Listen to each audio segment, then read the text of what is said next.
Pertama, tentang pelanggaran. Jadi tempat-tempat yang boleh melakukan kegiatan itu harus melindungi pengunjung dan melindungi warga Jakarta.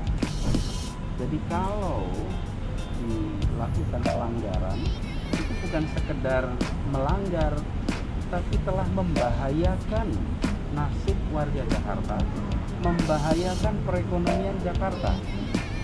Bila tempat-tempat itu melanggar, itu menakutkan bagi seluruh pelaku ekonomi. Karena disitulah potensi penularan, disitulah potensi munculnya gelombang ketiga, disitu potensi kita harus menghadapi gelombang-gelombang seperti kemarin. Jadi ketika ada pelanggaran seperti kasus ini, jangan dipandang oh ini melanggar pergub, oh ini melanggar perda, bukan. Ini mengkhianati usaha jutaan orang selama berbulan-bulan. Jadi Holy Wing dan yang semacamnya, dia telah mengkhianati jutaan orang yang bekerja, setengah mati di rumah, terus kemudian tempat ini fasilitasi. Itu betul-betul merendahkan usaha semua orang. Karena itu kita tidak akan membiarkan yang seperti ini untuk melenggang tanpa kena sanksi yang berat. Sanksinya apa? Tidak boleh operasi, titik. Tidak bisa beroperasi sampai pandemi ini selesai. Kenapa? Karena Anda sudah menunjukkan tidak punya sikap tanggung jawab atas persoalan ini.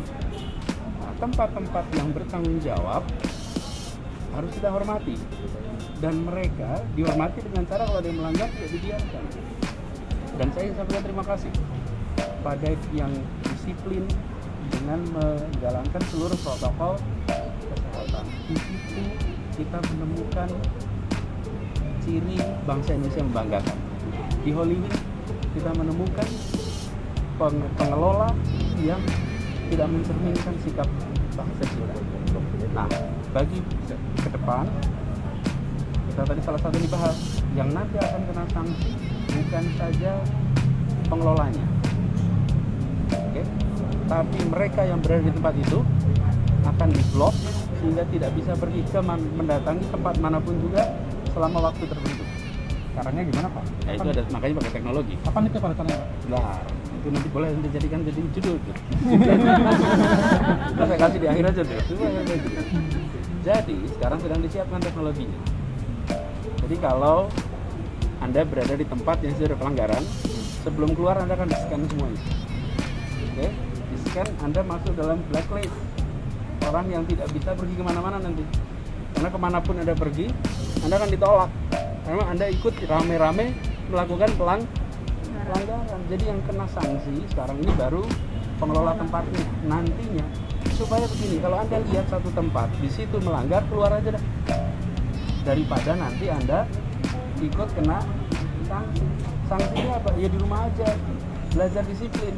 Jangan pergi-pergi. Karena ketika pergi ternyata tidak masker, ternyata tidak jaga jarak. Nah itu nanti teknologinya akan disiapkan sehingga sama seperti Anda masuk mall loh. Kalau masuk mall begitu di scan, kalau positif bisa masuk nggak? Nggak bisa. Nah nanti bukan positif tes, tapi positif Anda sudah berada di tempat yang di situ sama sekali pelanggaran.